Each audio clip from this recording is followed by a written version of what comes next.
Bonjour et bienvenue sur le plateau de l'émission Trade ou pas Trade, une émission entièrement consacrée à la bourse en général et au trading en particulier. Cette émission est aussi ce qu'on appelle un document à caractère promotionnel parce qu'on y parlera produits de bourse avec Léa Gézéquel, vendeuse Société Générale sur les produits de bourse. Alors vous l'avez compris, parler trading avec des traders que je vais vous présenter maintenant. Alors Bruno Kuss, vous êtes responsable et directeur de la rédaction de la Lettre de la Bourse. Bienvenue sur le plateau de l'émission et merci d'être avec nous. Mathieu Lebrun, vous êtes rédacteur en chef, responsable de la newsletter SMS Cash Alert. Bonjour Mathieu. Bonjour Thibault. Merci beaucoup d'être avec nous. Jean-Luc Hussac, responsable et formateur au sein de Perceval Finance, l'entité que vous avez créée. Merci d'être avec nous. Bonjour. Merci d'être avec nous. Alors on commence tout de suite avec la rubrique On refait la semaine.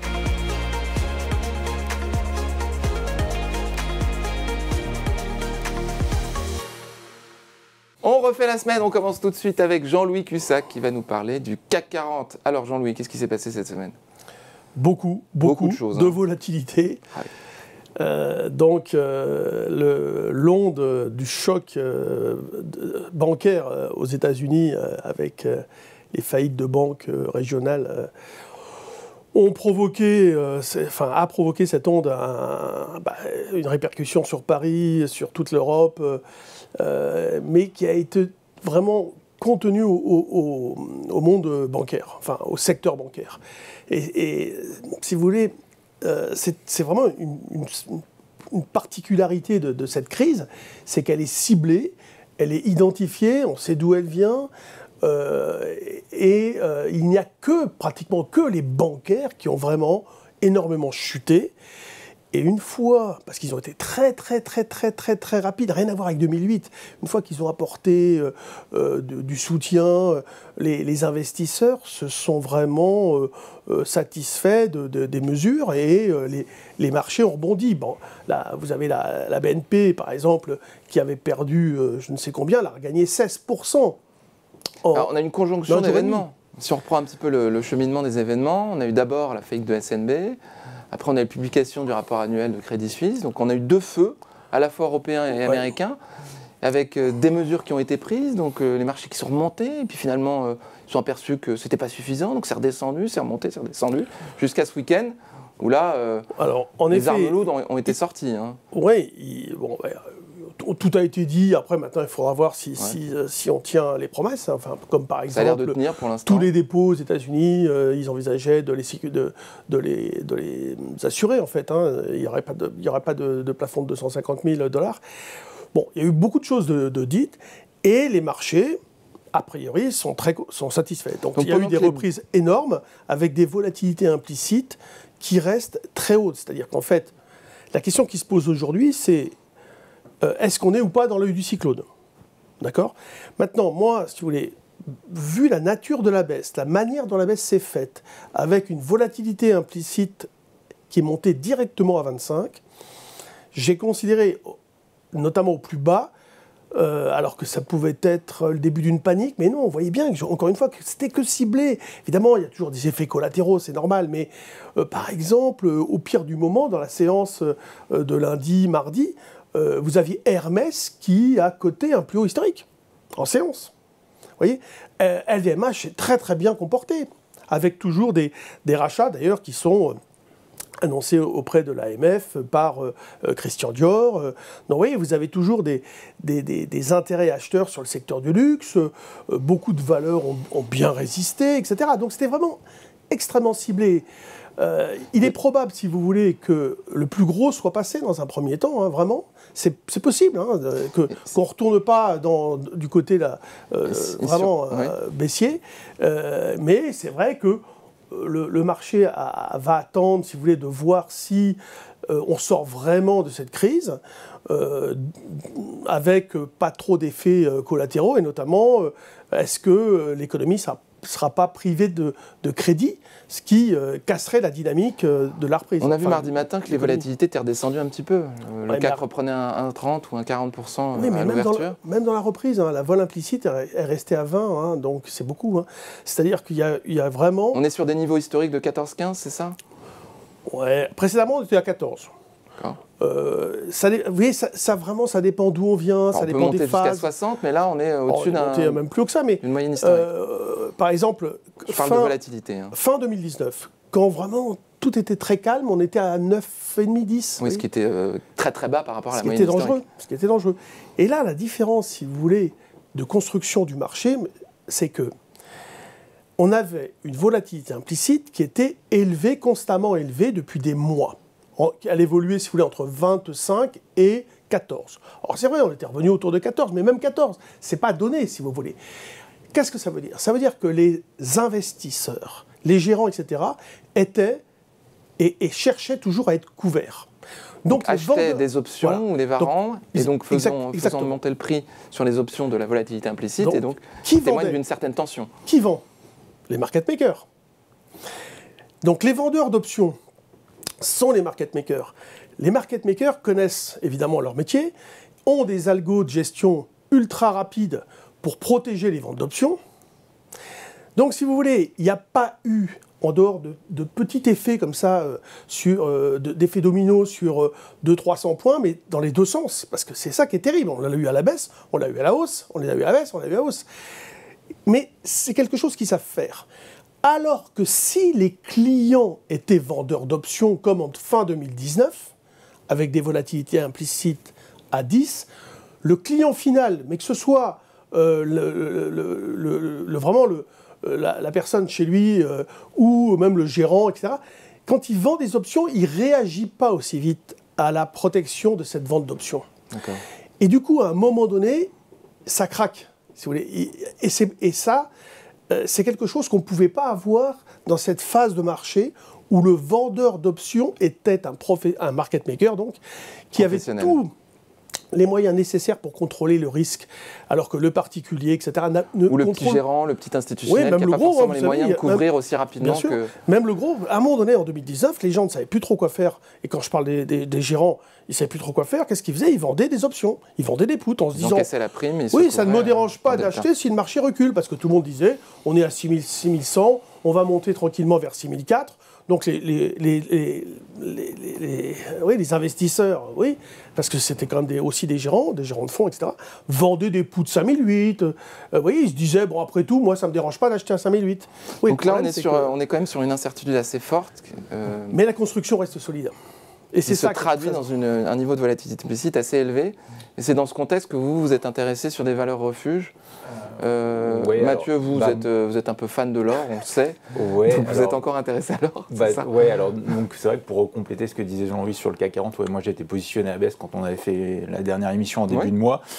J'ai encaissé sous les 7000 et c'est vrai que depuis je suis assez neutre avec ce gap qu'on voyait autour des 7002, 7003 si on y revient. Je pense que je reprendrai des positions à la baisse. Maintenant, dans l'intervalle entre 6008 et 7002, je crois qu'on va rester dans une zone assez neutre et c'est un peu pour ça que j'aime assez bien l'or. On connaît tous son aspect défensif, il y a le côté obligataire avec justement la Fed qui risque de lever un peu le pied dans les rythmes de relèvement de taux. Donc ça va être un soutien à l'obligataire refuge, donc les contrats à 10 ans, à 30 ans US, les T-Note, T-Bond, et donc historiquement c'est assez corrélé avec l'or, c'est-à-dire qu'en tant que refuge, il y a un rapport avec le point central étant le billet vert, mais dans le côté refuge sécuritaire, en fait, c'est souvent très corrélé à ces contrats obligataires, et sur l'aspect or, dans la lecture graphique absolue, j'apprécie assez bien à la fois sur l'or coté en dollars que sur l'or coté en euros. On a vraiment des grosses zones, là, comme on le voit sur le graphique, autour des 2000$.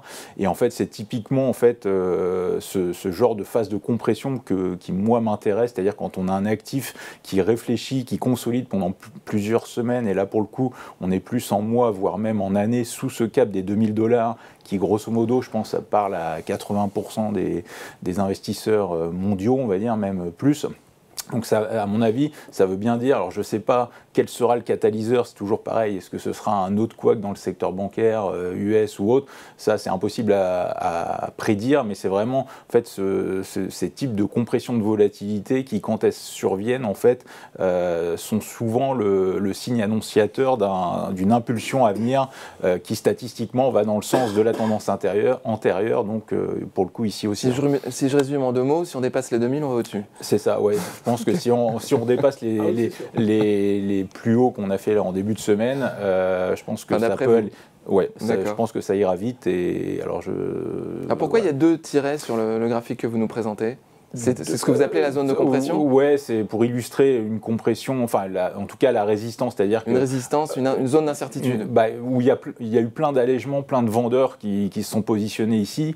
Et donc en fait l'idée c'est quand on a des grosses zones bien définies, vous avez tous ceux qui sont vendeurs sous ce niveau, qui ont leur stop au-dessus, et tous ceux qui attendent pour acheter, qui vont mettre des achats stop peut-être au-dessus.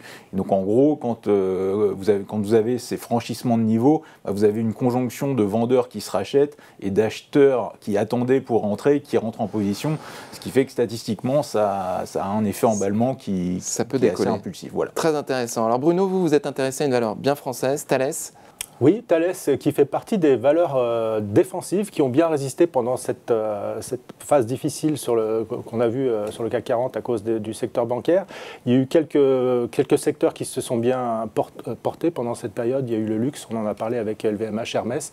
Et puis il y a aussi ce secteur de la défense avec Thales qui a donc cassé toutes ces résistances. On le voit sur le graphique, voilà. Elle a cassé ses résistances.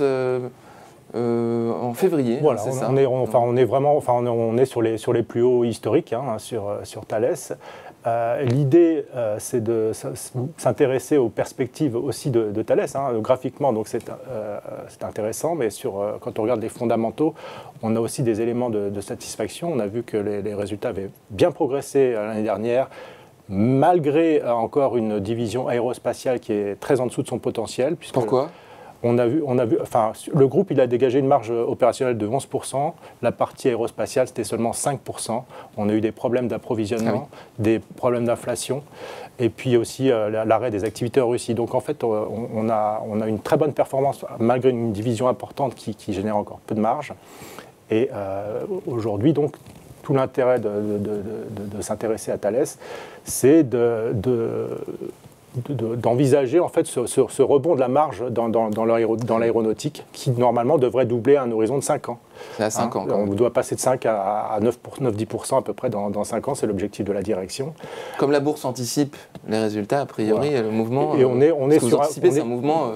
Qui continue à la hausse. Voilà, sur cette partie aéronautique. Et en plus, dans la défense, comme vous le savez, on a eu des budgets militaires qui ont fortement augmenté. Beaucoup d'annonces. Beaucoup d'annonces en Europe, en Allemagne, en France, puis au Japon aussi, dans des pays asiatiques. Il y a beaucoup en Chine, beaucoup de budgets militaires qui sont en forte hausse. Donc, on ne va pas s'en réjouir, mais effectivement, ce sont des faits. Voilà, entre la défense et la partie aérospatiale qui va repartir assez fort, on pense que le potentiel de rebond de Thales n'est pas terminé. Un dossier intéressant. Merci beaucoup Bruno Kuss. Maintenant, on va passer à la rubrique Le Zoom sur...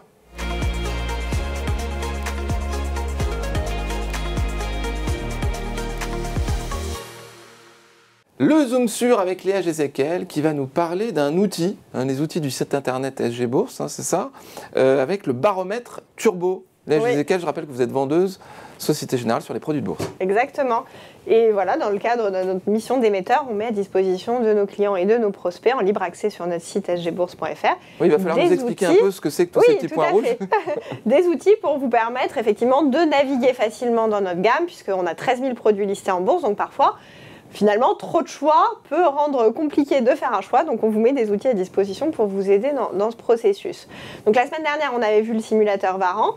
Cette émission va regarder le baromètre Turbo. Donc comme vous le savez, les turbos sont des produits à effet de levier qui vous permettent d'investir à la hausse ou à la baisse d'un actif sous-jacent, ce qui peut être favorable ou défavorable à l'investisseur. Et ils ont la particularité de comprendre une barrière désactivante. Donc ces turbos sont disséminés autour de différentes familles, notamment les turbos à maturité, les turbos illimités et les turbos baisse. Chacun a leurs caractéristiques propres, comme vous pouvez le comprendre avec les dénominations de produits. Certains ont une fin de vie programmée, d'autres potentiellement sont illimités dans le temps. Et en tant qu'investisseur, quand on souhaite investir sur un produit à effet de levier, la première question qu'on va se poser, c'est sur quel sous-jacent je veux investir. Donc ça, c'est le premier onglet que vous pouvez voir sur cet outil. Sur quel sous-jacent je souhaite opérer. Donc on sélectionne le sous-jacent qui nous intéresse. Ici, j'ai pris le CAC 40, mais bien sûr, vous avez à disposition plus de 800 sous-jacents dans notre gamme. Et ensuite, une fois que vous avez sélectionné ce sous-jacent, Quand vous savez que vous voulez déjà investir sur un turbo pour X ou Y raison, la question légitime qui peut se poser, c'est sur quel type de turbo je veux investir. Est-ce que je veux investir sur un turbo à maturité ou sur un turbo illimité ou sur un BEST? Une manière de pouvoir faire ce choix et vous aider dans ce choix, c'est d'utiliser le baromètre turbo et en fait d'aller chercher les produits non au travers d'une famille spécifique, mais au travers du prisme de l'effet de levier que vous souhaitez avoir. Alors, je m'explique. L'effet de levier, plus vous choisissez un produit dont le prix d'exercice est proche du cours actuel du sous-jacent, plus l'effet de levier est important. Ça veut dire que le risque est fort, mais que le potentiel gain que vous pouvez tirer de cette opération est important lui aussi. Donc, en fonction de la différence que vous allez choisir entre le prix d'exercice et le cours du sous-jacent, donc là j'ai sélectionné 15%, mais dans le baromètre vous pouvez sélectionner 5%, 20%, 30%, 50%. Ça va, si vous voulez, filtrer tous les produits au travers de toutes les familles de turbos qui répondent à un certain critère de profil rendement-risque de l'investisseur. On peut choisir aussi le pourcentage le moins élevé pour voir apparaître tous les turbos. Exactement. Donc là, j'ai choisi un scénario médian où en fait je dis, moi, je veux voir tous les turbos qui existent sur le CAC avec ce profil de risque qui correspond à 15% de différence entre le cours actuel du sous-jacent et le prix d'exercice. Ça va donc me permettre de filtrer tous les produits selon ce qui, moi, me paraît être mon profil de risque-rendement. Et donc, une fois que vous avez fait ça, la moulinette tourne et vous aboutissez à un graphe comme ça. Donc, vous avez d'un côté du graphe les maturités. Donc là, vous voyez, vous avez des maturités définies, ce sont les turbos à maturité. Et ensuite, tout à droite du graphique, vous avez les turbos qui sont illimités, donc qui, eux, n'ont pas de maturité. Donc chaque colonne correspond à un type de produit ou une maturité définie. Exactement. Et ensuite, de l'autre côté du graphique, vous avez les prix d'exercice. Sachant que 7130, c'est au moment où j'ai fait tourner le cours baromètre, c'est le cours actuel du sous-jacent. Donc avec cette barre rouge qui vous situe, si vous voulez, le moment auquel vous prenez la photo, entre guillemets. Et donc, en dessous du cours actuel du sous-jacent, vous allez avoir tous les turbo-calls. Et au-dessus, vous allez avoir tous les turbo-puts, puisque bien sûr, vous ne pouvez pas prendre un turbo-call dont le prix est supérieur au prix actuel d'exercice. Donc si je comprends d'exercice. bien, quand on se situe en dessous et qu'on va choisir un petit carré qui est proche de la ligne rouge, c'est-à-dire le cours du sous-jacent, on va se retrouver avec des produits qui ont un effet de levier fort. Exactement. Parce que leur prix d'exercice est très proche du cours du Donc sous-jacent. plus vous approchez de cette ligne rouge, plus vous avez des produits qui potentiellement sont dangereux, mais aussi rémunérateurs. Et de l'autre côté du graphe, vous choisissez des produits qui sont plus ou moins proches en échéance, voire infinis. Et alors quand on passe la souris sur chaque petite case, on a le code ISIN, c'est ça? Exactement. Alors pas seulement le code ISIN, vous avez aussi le prix d'exercice, la maturité et toutes les caractéristiques du produit. Donc visuellement, si vous voulez, par exemple, si vous dites, moi je sais que je veux le turbo le plus proche du cours actuel du sous-jacent parce que j'ai un profil très riscophile et je cherche à mettre en place ce type de scénario, vous n'avez pas besoin de regarder toutes les différentes maturités, faire défiler les pages illimités, de les produits, baisses, et voilà, et de compulser des tonnes et des tonnes de produits. Là, visuellement, très facilement, vous pouvez savoir dans notre gamme où se situe exactement par rapport à votre profil de rendement risque le produit qui correspond, toute famille de turbo confondus. Très utilisé cet outil, je crois. Oui, très utilisé, effectivement. Merci beaucoup Léa, très intéressant. Maintenant, on va passer à la rubrique le coup de cœur des traders.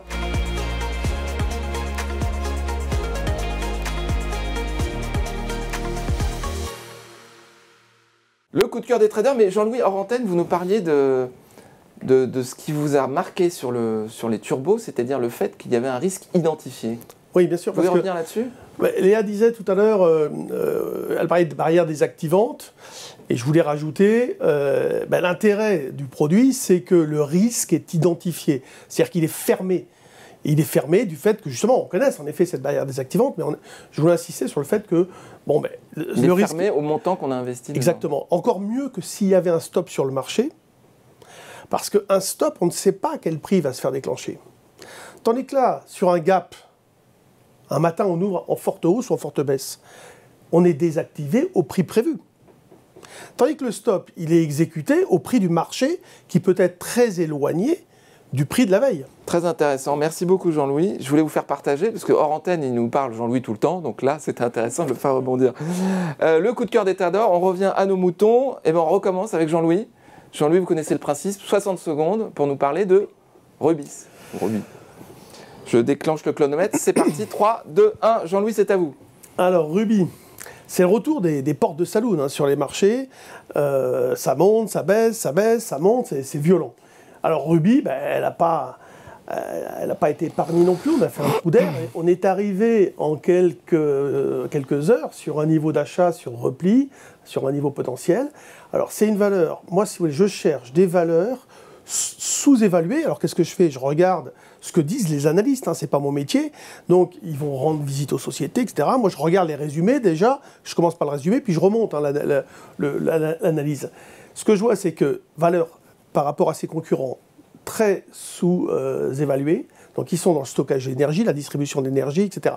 Et ils Pour sont l'évaluation, vous dans le pensez solaire. au PER, c'est ça? Alors au PER et le rendement. Le rendement qui est vraiment très élevé et en 2024, par rapport au prix 5 actuel, secondes. on a quelque chose comme 9-10% de rendement. C'est gigantesque. Voilà, je pense que le risque est faible. Merci Jean-Louis. Alors messieurs, vous devez donner votre avis sur ce scénario d'investissement pitché par Jean-Louis brillamment en 60 secondes. Nous avons ici un go, ici un... Mouillez-vous, Bruno. Vous êtes mitigé. Alors pourquoi vous êtes mitigé? Non, je suis mitigé. Effectivement, en termes de valo, on est vraiment à la casse, parce que Jean-Louis l'a dit, on se paye 8 fois les résultats, il y a un rendement 8%, ça vaut les fonds propres, donc c'est vraiment pas cher. Après, il y a quelques raisons pour lesquelles c'est pas cher. Ce qui est embêtant sur Rubis, c'est le côté ESG difficilement compatible, même s'ils vont de plus en plus vers les énergies renouvelables. Ils ont une filiale Photosol de fermes solaires, etc. Ils sont premier actionnaire de Hydrogène de France. Donc, ils essaient de corriger ce côté ESG non compatible. Et il y a le statut de commandite par action de la société qui peut être aussi un obstacle et pas un meilleur exemple de gouvernance pas très apprécié des investisseurs. Et donc, ça peut constituer un obstacle à la revalorisation du dossier. Très intéressant, des aspects techniques qu'on n'avait pas forcément en tête. Mathieu, vous êtes plutôt favorable? Ouais, moi j'aime bien aussi. Alors le gros point positif, plus que le secteur oil and gas, c'est vraiment, moi ce que j'aime bien, c'est le côté dividende, comme a dit Jean-Louis. Et typiquement, ce que je vais acheter, c'est ce que j'ai commencé à acheter dans la baisse. Et ce que je vais continuer à faire, si ça continue à baisser, c'est typiquement les valeurs avec les baisses qu'on a eues. Il y a pas mal de rendements qui grimpent mécaniquement, c'est-à-dire que plus le cours baisse et plus le dividende attendu, le rendement augmente. Et typiquement, sur Rubis, on est dans ce schéma-là. Donc c'est vraiment ce genre de dossier-là, moi, que j'aime bien justement dans la baisse. Mais graphiquement, ça va pas polluer un peu le graphique, le fait le jour du détachement de dividende, quand on perd 8% d'un coup? Enfin, même si ça, dans les c'est pourcentages. des ajustements. Il y a des cotations hors, entre guillemets, le gap dividende n'est pas important. C'est-à-dire que ça s'ajuste. Après, le principe de de la saison des dividendes, c'est de se demander est-ce que la société est-ce qu'il va y avoir des catalyseurs supplémentaires pour derrière remonter au-delà du cours pré-dividende, en fait, pré-détachement. Et quand on est sur des business, des valeurs pas chères, etc., c'est statistiquement ce qui marche plutôt bien, en tout cas moi dans mes track records, et surtout quand on a des baisses de marché avant, ce qui du coup est le cas là depuis ces dernières semaines. Donc à mon avis, on a vraiment une conjonction d'éléments qui sont intéressants. Ouais. Très bien, je pense que c'était un sujet très intéressant, un peu de doute à ma gauche, mais là, plutôt favorable. Merci messieurs. Alors, oui, vous vouliez commenter encore? Le but, c'est d'essayer de trouver, si vous voulez, des dossiers qui représentent un risque modéré. Voilà. Et dans une perspective long terme, on s'y retrouvera toujours, je pense, avec des valeurs comme ça. Parce que, en effet, Rubis est dans un secteur, quand même, énergie, qui ne peut pas non plus s'effondrer. On aura toujours besoin d'énergie, de stocker de l'énergie, de distribuer de l'énergie. Et là, ils sont en train de faire vraiment tout ce qu'il faut pour se développer dans le solaire, l'hydrogène, etc. Donc non, je trouve que c'est un dossier qui mérite d'en avoir en portefeuille, probablement en tout cas. Très bien, merci beaucoup Jean-Louis. On va passer à Mathieu. Alors Mathieu, vous avez fait dans l'originalité cette fois, puisque vous avez choisi Barrick Gold, après nous avoir parlé de l'or tout à l'heure. Vous avez 60 secondes pour nous en parler. 3, 2, 1, c'est parti Mathieu, pardon. Alors, globalement, c'est vraiment l'idée de trouver des acteurs corrélés à l'or. En fait, c'est que généralement, dans mon approche, quand j'ai une grosse conviction sur le pétrole, par exemple, je vais aller chercher des parapétrolières ou des pétrolières. Là, quand j'ai une bonne conviction sur l'or ou même indirectement sur les métaux précieux comme l'argent, je vais aller regarder justement des minières aurifères. Donc, après, en toute franchise, c'est Barrick Gold parce que c'est une des plus grosses, mais il y a aussi pas mal de situations sur sur du coup des minières peut-être argent, Pan American Silver ou First Majestic aussi qui peuvent être à surveiller à mon avis.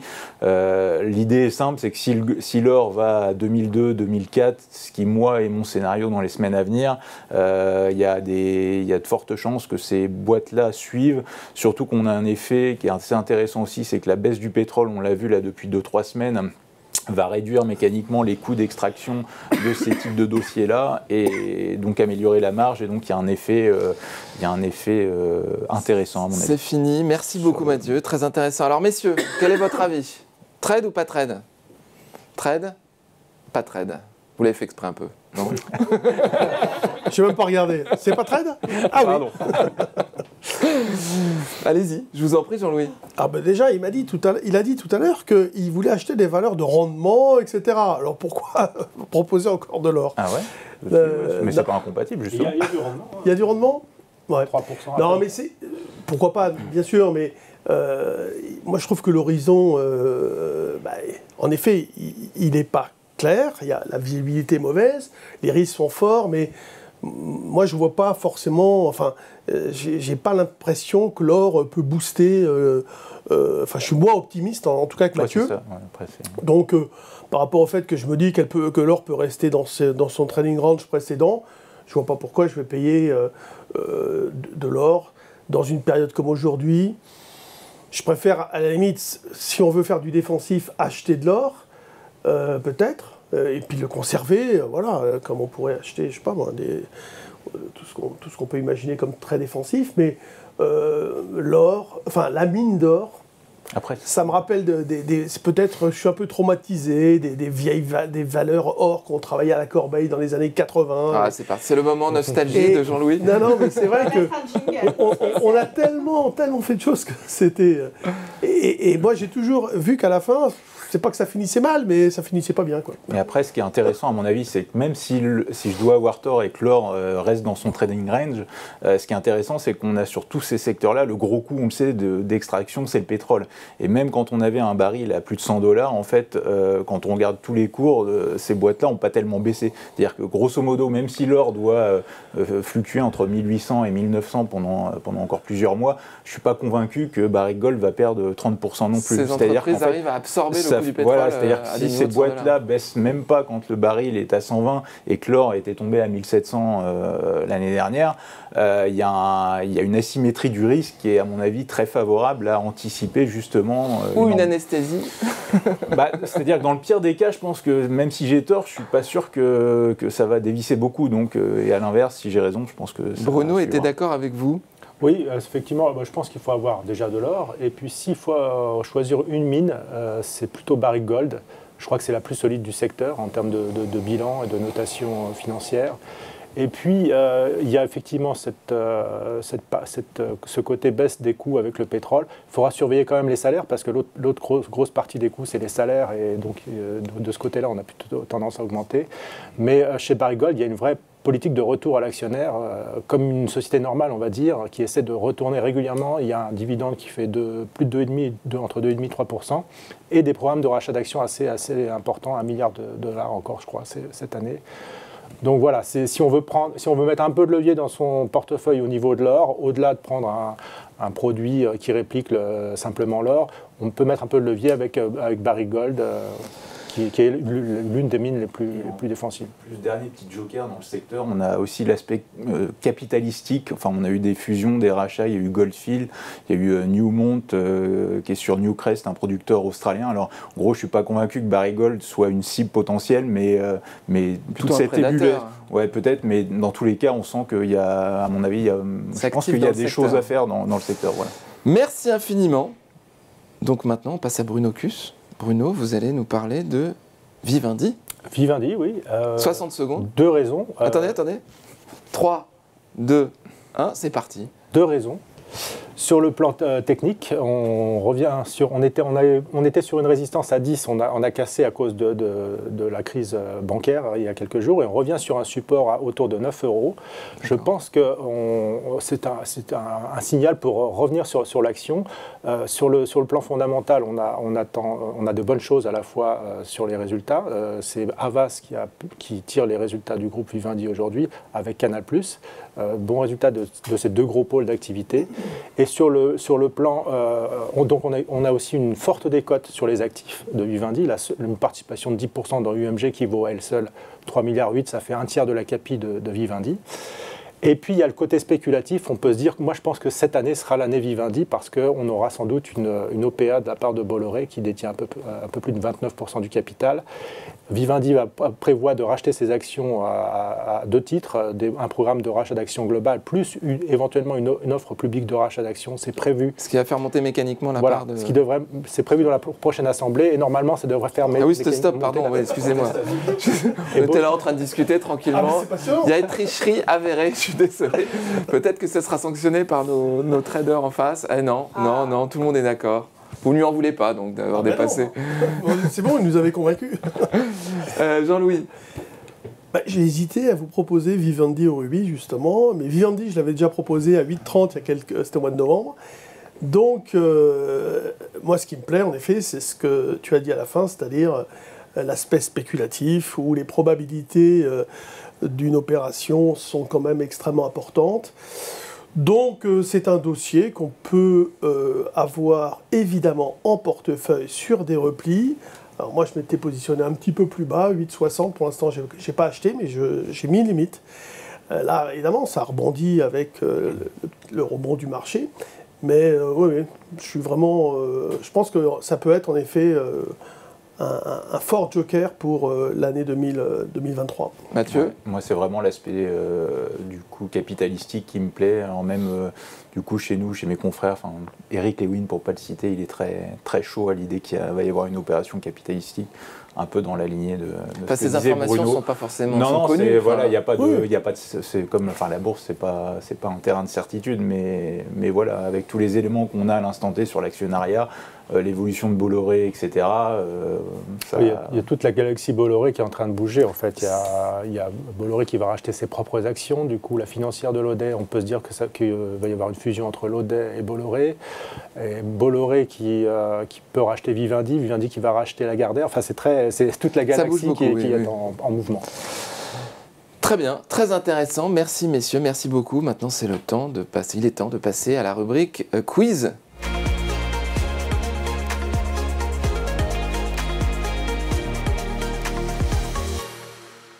La rubrique quiz ou à vos marques, comme indiqué dans le jingle, avec Léa Gézéquel qui va nous parler de la volatilité. Oui, un quiz spécial Laquelle ? volatilité. Historique ou implicite ? On va voir, n'en dites pas trop Thibaut.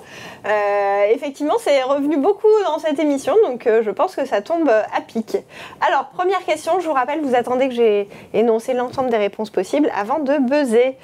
Quel est le record historique du VIX ? Le VIX étant l'indice de volatilité implicite du S&P depuis sa date de création en 1986. Est-ce 60, 150, 82 ou 23 ? Jean-Louis. Très difficile parce qu'on n'a pas dû rester longtemps. Alors, 82, c'est sûr. C'est sur le graphe. Hein. Mais c'est peut-être 150. Et c'est ça. C'est entre les deux. Bon, je vais dire 82. Non. Moi, j'aurais dit 82. Vous n'avez pas buzzé. Allez, buzzez. 150.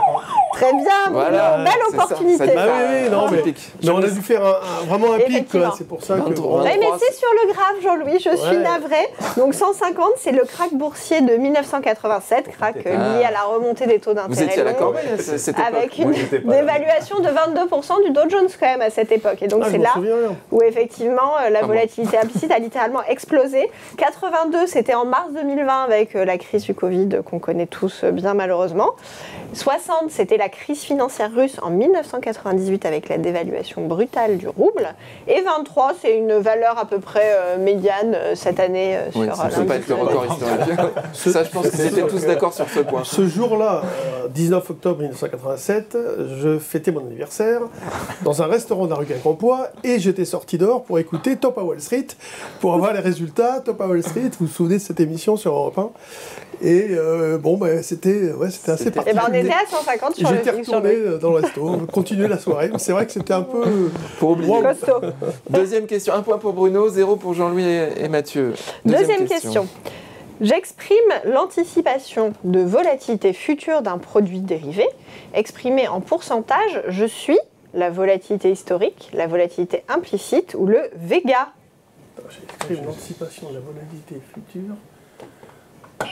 L'implicite. Effectivement. Non, j'ai pas écouté. Vous êtes un peu lent là, je trouve. Ça manque un peu d'énergie là. Je pensais à mon anniversaire.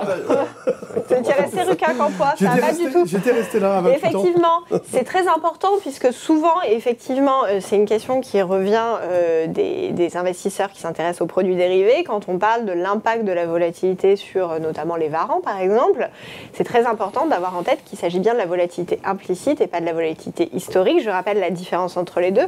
La volatilité implicite, c'est une donnée de marché, donc elle n'est pas issue d'un calcul, c'est vraiment la rencontre de l'offre et de la demande de volatilité des market makers de volatilité. Et c'est la volatilité anticipée, la volatilité future qu'on anticipe sur un actif, contrairement à la volatilité historique, qui elle est bien l'amplitude de la fluctuation d'un titre dans le passé, soit son écart à la moyenne des variations de cours. Et le Vega, on verra un peu plus tard. Le rendement quotidien. Ce dont il s'agit. 1 point pour Jean-Louis, 1 point pour Bruno, j'ai du mal aujourd'hui, et 1 point pour Mathieu. Merci. Non, pas de point pour Mathieu. Ah non, 0, Rien voilà, du c'est tout. n'importe quoi. Troisième question, c'est la vôtre Mathieu, allez-y. Je suis utilisé pour mesurer l'influence d'une volatilité sur le prix d'un varan. Je suis le delta, le Vega ou la volatilité implicite? Alors je verrai le Vega. Oui, très bien Mathieu. Parce que du coup, effectivement. sur le pourcentage. Beaucoup de générosité de vos Eh oui, partenaires. bien sûr. J'ai l'impression que c'est ce point. Merci. Donc, ça découle de notre définition de la volatilité implicite. Sur les varans notamment, l'évolution de volatilité implicite aura plus ou moins d'influence sur le prix du produit. Et ce plus ou moins, il est mesuré par ce qu'on appelle les lettres grecques. Ici, le Vega qui va mesurer la sensibilité du prix de votre varan aux variations de volatilité. Tandis que le delta, lui, est aussi une lettre grecque, mais qui va mesurer la sensibilité du prix de votre varan aux variations du cours du sous-jacent. Et bien sûr, la volatilité implicite, on l'a vu tout à l'heure, c'est quelque chose de totalement différent. 1 point partout. Oui, Dans la Jean-Louis. question précédente, je pensais, quand Léa vous avez dit on verra Vega plus tard, je ne pensais pas le voir tout de suite. Et ben voilà. Ouais, moi, ce qui m'avait piégé, c'était le pourcentage en fait. J'ai tiqué avec la vol implicite, il y avait Vous le réfléchissez trop C'était mal. un peu piégeux, hein, on le fait exprès, on va pas vous Il y avait mentir. des- Il faut quand même faire un peu de jeu. Quatrième question. J'anticipe un scénario de très faible volatilité sur le CAC 40 à court terme. Le produit le plus adapté serait un leverage x2 sur le CAC 40, un turbo classique put sur le CAC 40 ou un stability. T'as appuyé avant. C'est encore. Hein. Moi, je suis désolé. Je dirais que c'est Mathieu. Stability. Effectivement. Merci pour C'est un l'honnêteté de l'attente. Oui, non, vraiment, j'ai bien regardé les couleurs. Contrôle qualité, là. Ah, il va dénoncer. Hein. C'est un stability, effectivement, le leverage permet d'investir sur une hausse potentielle du sous-jacent, tandis que le turbo put sur une baisse potentielle du sous-jacent. Donc là, l'énoncé plaide en faveur plutôt d'un scénario de stabilité avec très peu d'amplitude, ce qui correspond exactement au type de scénario d'investissement qu'on va chercher avec un stability, puisque ce sont des produits qui permettent d'investir sur la stabilité des marchés et qui ont un modèle de valorisation favorable quand la volatilité est faible. Attention, si on touche l'une des barrières hautes ou basses sur le stability, on risque la perte du capital. La perte intégrale En du cours de capital ou à Et- l'échéance. Ou à l'échéance. Voilà. Cinquième Alors, question. 2 points pour Mathieu. Vous êtes parti de 0, vous C'est avez ça. 2 Ouais, là, points, il se vous réveille. dépassez Remonte. vos camarades. Ouais, c'est fantastique ce scénario. Dernière question, attention. Je suis un coefficient indiquant la relation entre les fluctuations de l'actif et celui du marché. Représenté par une lettre grecque, je suis l'alpha, le charlie ou le bêta. Là, c'est dans les règles. Là, c'est Là, Jean-Louis. ouais. Là, c'est Jean-Louis. Bêta. Effectivement, le bêta mesure la volatilité du prix d'un actif par rapport à son marché de référence, tandis que l'alpha, lui va en fait calculer la surperformance d'un portefeuille par rapport à son benchmark, soit son indice de référence. Et Charlie, c'est une blague. C'est comme c'est le n'importe quoi. Charlie, c'est une blague. Je connaissais pas. J'aurais bien aimé que l'un d'entre vous dise Charlie pour essayer d'inventer une explication. J'aurais été très attentif. Merci infiniment, merci à tous et rendez-vous la prochaine fois.